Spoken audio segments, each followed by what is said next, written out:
Hello and welcome to another Earnestly Eston book chat. Today let's spend some time with The Third Reich in Power by Richard J. Evans. This book was originally published back in 2005 and I read a 2006 paperback edition.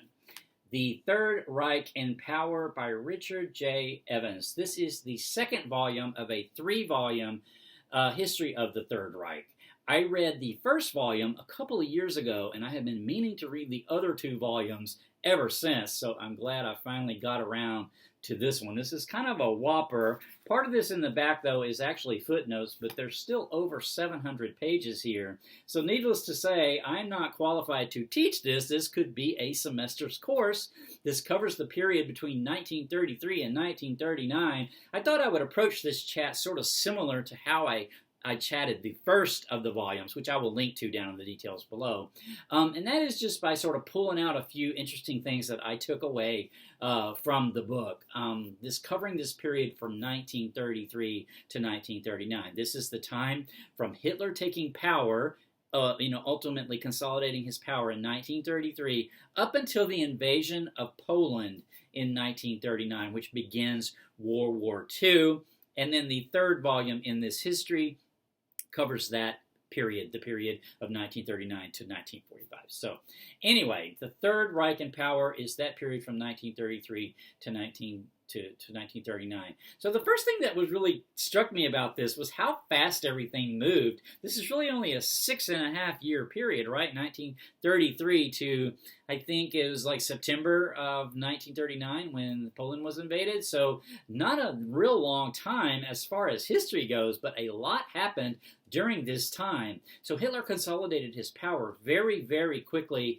Things started to change dramatically in Germany also very, very quickly. The first thing that really kind of jumped out at me was the Night of the Long Knives.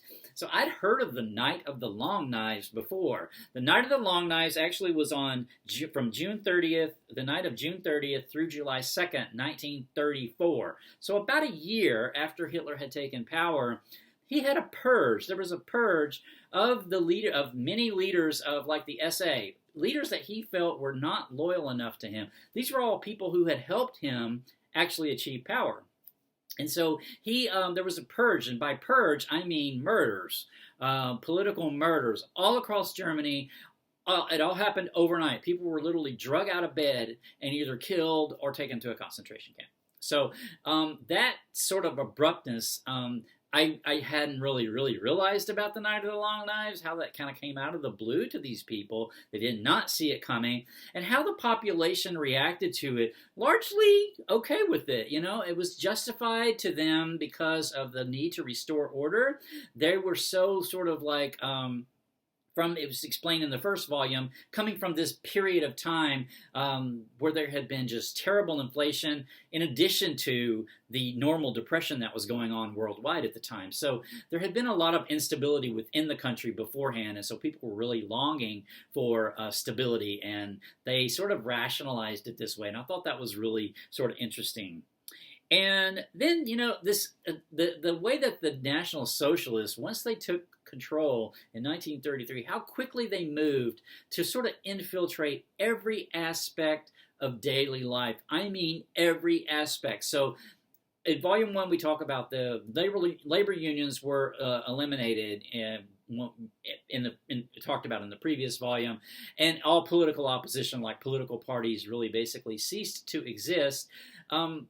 So everybody that was in opposition really had to go underground, because anybody speaking out against the regime was considered, un-German, and so therefore would be taken to a concentration camp. It became illegal to not give the Nazi salute or to not show enthusiasm, And there were block captains, even on every block in every town and city had a block captain that watched people. And could denounce people, and did in many cases. How that quickly that happened, and how it infiltrated everything. All charities, all community groups, like even like community choirs, were taken over by the National Socialists. So they did not govern themselves anymore. They were governed by a National Socialist group. So there was no independent sort of activity like that outside of the party, really right away, and that just happened like so quickly. Yeah, I thought that was real interesting. There was an effort by the National Socialists to actually take over religion. They wanted to diminish the power of religion in people's everyday lives because, of course, if you're loyal to your religion, you're not necessarily loyal to the state if there's a conflict, right?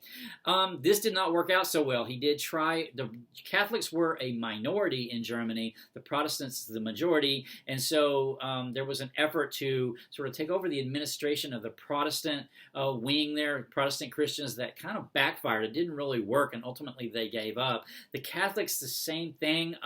The Pope worked out a concordat, it's called, where it was basically, I think it was like, leave us alone and we'll leave you alone, because they really were insecure about their future because they considered themselves a vulnerable minority.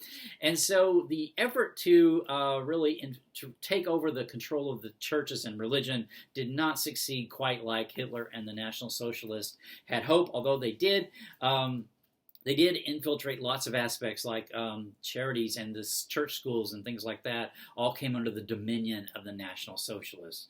So like I said, just really every aspect of life. And I thought that was really interesting, and I had not realized that before. So I wanted to kind of touch on that. Speaking of Christians, Jehovah's Witnesses were early on considered an enemy of the National Socialists, mainly because they would not swear oaths. So they would not swear, do the Hitler salute or anything like that. And so Jehovah's Witnesses found themselves in concentration camps really early on, just because they were so considered to be so asocial. Eventually, as these years in the 30s wore on, anybody could get put in a concentration camp for this reason. So I'm going to talk about that a bit, I think, about how the concentration camps changed. So back in Volume 1, I talked about concentration camps got started really for political prisoners. So the labor unionists, the Communist Party members, the Socialist Party members, these sort of political opponents were political people were put into the concentration camps initially. But then other sorts of sort of deviants or asocials, what was considered asocial people could be sent away to concentration camps. So the role of the camps kept changing a bit as time went on. They also eventually became labor camps because Germany was actually, through this period, trying to rearm. From World War I, they had not been allowed to have they've been capped at what armaments they could have. Well, Hitler actually, early on, his goal was actually to expand Greater Germany into Eastern Europe. And by expanding Germany into Eastern Europe, I don't mean taking over Eastern Europe and then calling it a day. No, he wanted to displace the people that were currently in Eastern Europe and move Aryan Germans into those places like Czechoslovakia, like Romania, like Hungary. That was his ultimate goal. So, this sort of expansion needed money, right? And this also fueled part of the anti-Semitism had lots of sorts of tendrils, but one of the tendrils to it was to take the wealth of the Jewish people and use that for rearmament. So there was a process of Aryanization of businesses, it's called, which is a Jewish business becomes Aryanized, meaning it's purged of all of the Jewish employees as well as the Jewish owners and taken over by Aryans, racially pure people. So I want to talk a bit about racial purity, because racial purity is something that, ultimately it continues to grow and expand and gets used for eventually, a genocide in Germany and the other conquered territories that Germany occupies. But at this point, the concentration camps were not used for that purpose yet. But the racial purity laws, Jews were excluded from all aspects of life: employment, education, culture. So like even music or books and things like that from Jewish authors or composers were not allowed to be performed, and the musicians and the conductors and things like that were all dismissed. Universities, the same thing. All the professors were dismissed. All professions, all workers. And then there was this racial purity law, which did not allow Jewish people to marry non-Jews, so Jewish people to marry Aryans. So, of course, some people were intermarried, right? Because there had been a long history of association between Jewish people within Germany. Jewish people considered themselves German. So there was different sort of grades of that. So if you were a Jewish person and you're married to an Aryan person who's married to a Jewish person and you're raising your kids as Christian, it was sort of okay up until this 1939 at least. But anybody else, no. So there was this racial purity test, but it's important to remember that this sort of racial purity was going on elsewhere in the world at the time, and actually continues on to this present day, actually. But, this racial purity, forced sterilization, this did not happen with the Jewish people yet, but people considered not fit to reproduce, like mentally ill people, could be forcibly sterilized. And this actually was happening outside of Germany, including places like the U.S., Sweden, I believe maybe Denmark or Norway. Some other countries also practiced this forced sterilization at this time. So I thought that was important to remember.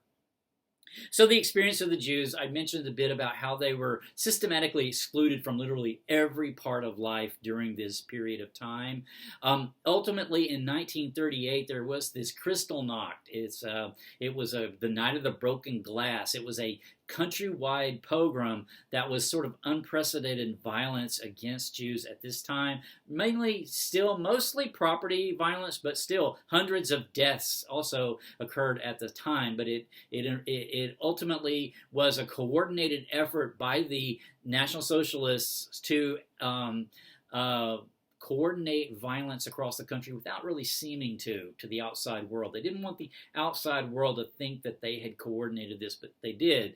And the officials in the towns were ordered to not intervene unless the violence, like the destruction, was carrying over into Aryan properties, like Aryan businesses. But hundreds and hundreds of synagogues were burned across Germany on that night, as well as businesses looted, broken, burned, homes, Jewish homes. The rioters could just go into Jewish homes and break things or take things at will. The destruction was there was no limit to it, really. And the Jewish people that lived there, of course, they either just had to flee or hope for the best. Thousands of men that night were arrested, Jewish men, and this was the first sort of arrest of them just strictly for being Jewish and taken off to concentration camps, the ones that existed already at that time. These were not extermination camps yet, as I mentioned, but they were treated very harshly, much harsher there. Their death rate was higher